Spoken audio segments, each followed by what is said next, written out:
عادل زميلي عبد العزيز الناصر. نعم. طبعا الجماهير زعلانه، سواء القطريه ولا المقيمين على هذه نعم. الارض الطيبه. نعم. فبالفعل يعني اشياء عادل. كثيره، طبعا اشياء عادل. كثيره. عادل لو سمحت طلب. حزن كبير طبعا. عادل طلب لو سمحت. تفضل زميلي عبد العزيز. عادل، من الشباب الصغار اللي موجودين عندك، من الشباب اللي لابسين اخترع، قابل واحد فيهم. ايه، خلنا نسمع شنو يقول بالضبط. وراك. السلام عليكم، كيف حالك؟ زعلان طبعا. زميلي مذيع عبد العزيز النصر يبي يتكلم معاكم شوي، يقول لك ليش انهزم المنتخب اليوم؟ ليش؟ انت تلعب بمنتخب ما في روح. ايه، تلعب دون روح. عطني رايك الشخصي، انت قعدت شفت المباراه، ليش انهزم المنتخب؟ عطني سبب رئيسي. ما التجنيس ما فادنا، مجلسين على الفاضي، والروح ما في روح. انت قاعد تلعب 11 لاعب على الفاضي. ايه، يعني ايران تجي في ملعبك تهزمك في ملعبك. كلام كبير صراحه، انا احترم كلامك بهذه العقليه. يعني مشكله هزمتك هناك وتجي هنا وتردها بهزيمه. يا اخي على كلام الاعلام محمد سعدون نخسر 20-0 بس بلاعبينا. يعني لاعبين ما في روح، والله العظيم ما بدع الا اخوك ابو علام.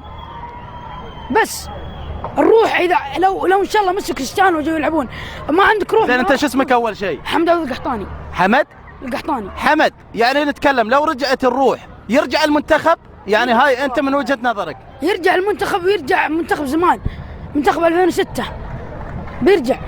يعني الروح هي السبب الرئيسي. الروح ما حد من اللعيبه بيلعب، ما حد بيفوز. تعال بتقول لي كلمة، زعلان، ايش تبي تقول؟ حمد طلع اللي بخاطره، انت ايش تبي تقول؟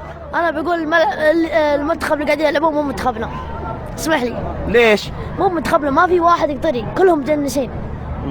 يعني ما في اي روح. حمد يقول لك الروح. الروح بعد، انا اقول الروح.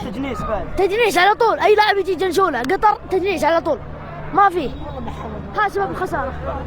حمد زميلي عبد العزيز النصر صراحة يعني لهم الحق بكل أمانة، بكل أمانة. يعني احنا نتمنى طبعا نشوف المنتخب طبعا في أبهى صورة، ولكن خسارة غير متوقعة. الكل كان ينتظر هذا المنتخب لمواصلة المشوار.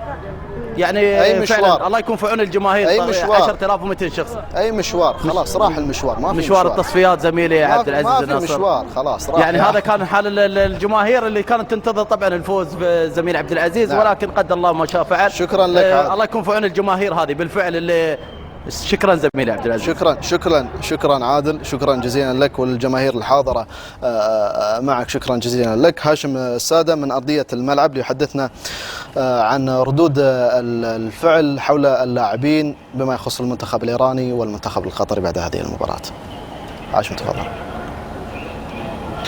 مساء الخير عبد العزيز. يمكن حالة من الإحباط صراحة بعد هذه النتيجة، خسارة للمنتخب القطري. ما حد كان متوقع اليوم يمكن أن المنتخب القطري يخسر، ولو أن المنتخب الإيراني كان صعب نت قوي، ولكن الجميع كان متوقع فوز المنتخب القطري. لكن السؤال الأهم، أنت كيف تبي تروح كأس عالم وتخسر في ملعبك؟ تخسر أمام المنتخب الأوزبكستاني، تخسر أمام المنتخب الإيراني. إذا أردت الوصول إلى كأس العالم لابد أن تفوز في مثل هذه المباريات. اليوم بالتأكيد أن ولا لاعب من المنتخب القطري يبي يسوي لقاءات معنا. النفسية طبعا تعبانة جدا بعد هذه الخسارة، وهذا ما لدينا من أرضية الملعب. نعود بالكلمة لك عبد العزيز. شكرا جزيلا لك.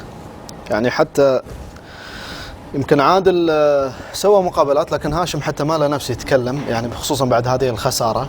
ولكن أبي تعليقك أبو خلفان، معليش اسمح لنا فيصل، يعني اسمح لنا، يعني أبي تعليقك أبو خلفان على تعليق الأطفال، على تعليق صغار السن.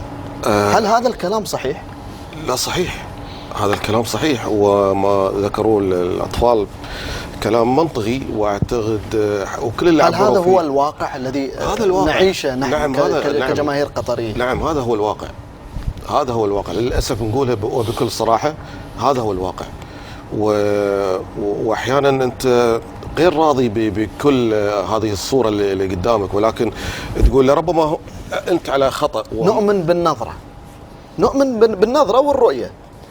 نعم صحيح، ولكن خيبة أمل. خيبة أمل. وبصراحة يعني وأعيد الكلام الذي ذكرته من قليل، بأن كنا نمني النفس في هذا المنتخب بأن يعطينا صورة مغايرة، صورة تشرفنا كقطريين من خلال هذه التصفيات. ولكن بهذه الصورة أنا أعتقد لا للأسف يعني ما شرفنا. ولا شرف قطر اللي هي في الاساس هي قطر قبل كل شيء. وذكروا الاطفال بان لا توجد غيره، لا يوجد دافع، لا توجد رغبه. انا اتفق معهم بصورتها الكامله لا توجد، لم تكن هناك في رغبه بصوره